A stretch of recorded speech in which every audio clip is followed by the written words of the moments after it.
আসসালামু আলাইকুম দর্শক, খুবই দুঃখজনক একটি ঘটনা। ঈদ যাত্রী একজনের ব্যাগটি নদীতে পড়ে গিয়েছে। আর সদরঘাট লঞ্চ টার্মিনালের পল্টনে কিন্তু হাজার হাজার যাত্রী রয়েছে। আর দেখতে পাচ্ছেন এই যে যাত্রীর ঈদের মার্কেট সহ ব্যাগটি কিন্তু নদীতে পড়ে রয়েছে। দেখতে পাচ্ছেন এই যে একজন ব্যাগে থেকে দড়ি বের করলো যাত্রীর ব্যাগটি উঠানোর জন্য।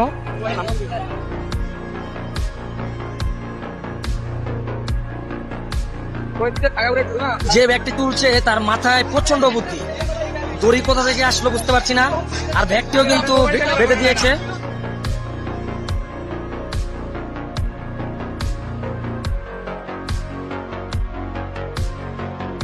খুবই সুন্দরভাবে করছে ব্যক্তি। আল্লাহ আল্লাহ,